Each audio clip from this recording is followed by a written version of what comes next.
Thank you very much, ladies and gentlemen. Good afternoon. Good afternoon, Dr. Baba. Thank you so much. Allow me to be very humble again. I'm Honorable Dr. Bankurin. That's very humble. Thanks so much, humility. I can see my lecturer there. She was my lecturer at the University of Nairobi. Asante sana, Boshe. Thank you so much. So today we are here because we want a change in this nation. And the reason why I'm here is because I'm at the forefront fighting for the inherent rights of Kenyan citizens. And we formed a team called Team Ground. And the intention of the team is to fill in the gaps that other members of parliament are not filling. Under the doctrine of separation of powers, checks and balances, that was opined by a gentleman called Charles Louis de Montesquieu, the Secondat, in the 17th century in France.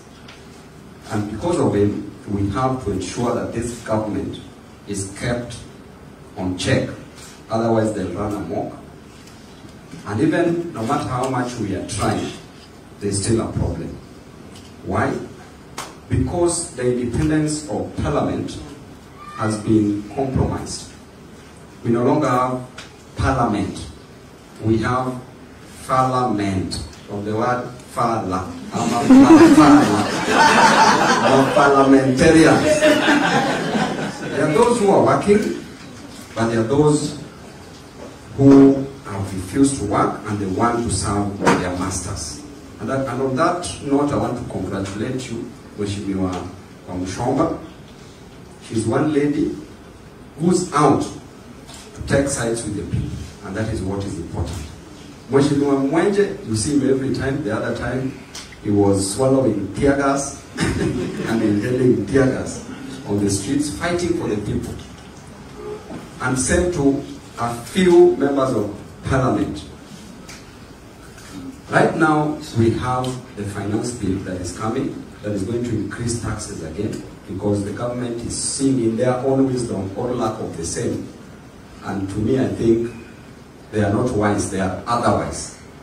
In their lack of wisdom, they want to increase taxation. In economics, and economists will tell you that if you increase tax, you will definitely lower the demand of that good or service. Therefore, if you lower the demand, you will lower the supply. The moment you do that, you cannot collect much. The moment the demand goes down or low, you cannot collect much. Right now, President Ruto,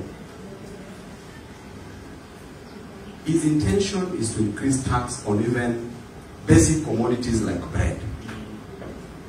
A tax that was there 30 years ago is bringing it back, because he knows that the consumption rate is so high, therefore he wants to target as much as possible. Introducing that tax will create low demand for bread, and therefore government will not collect enough revenue. As simple as that. 1 + 1 is 2.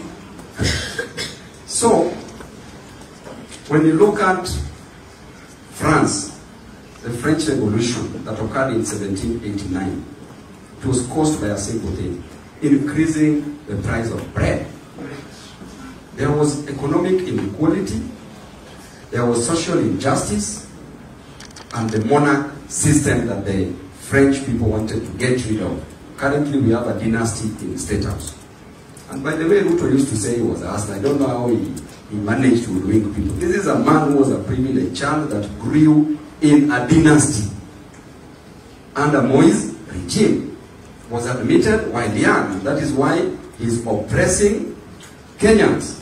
So in France, when the common wananchi were demonstrating, demanding for the price of bread to be lowered, when they went to the king's palace under King Louis XVI, they demanded the price of bread to be lowered. The wife to King Louis XVI, called Marie Antoinette, came out and said that if you can't afford bread, why don't you eat cake? She was later executed in 1793. And that is the direction Kenyans should take. Because either way, you are done. either way you are done. In addition to that, there's the tax that is being increased on motor vehicle, 2.5%. The implication of this, the economic impact of this, is that the government managed to try to hoodwink Kenyans by slightly lowering the cost of fuel. But do you know how they want to compensate for this? By increasing taxation on motor vehicle, the cost. Once you do that, you will automatically increase the premiums you are paying in insurance. Right? So therefore, if you pay comprehensive insurance or third party, definitely the value will go up. The moment it goes up, again in their lack of wisdom, they think that they shall collect more. Because now people will find ways of trying to pick a corner, trying to run away from getting insurance. In addition to that, increment of that, of the 2% tax will automatically increase the transport cost. So Kenyans are going to be overburdened. So under Ruto, we are not safe. So, and you start saying that, oh, I have a young family, please spare me. Fight. Because they've come to finish you. Ruto has come to finish you. So you better fight. So Team Ground is out, irrespective of our political parties. We are going to chart our own path, and we are going to ensure that we do God's work. Because a leader must serve. The Bible says that a leader must serve. He who wants to be greatest among you must first of all be the least. Otherwise, thank you very much. Nitaepa kidogo zingine ambazo ziko nchini. Otherwise, may God bless you all. I'm with you.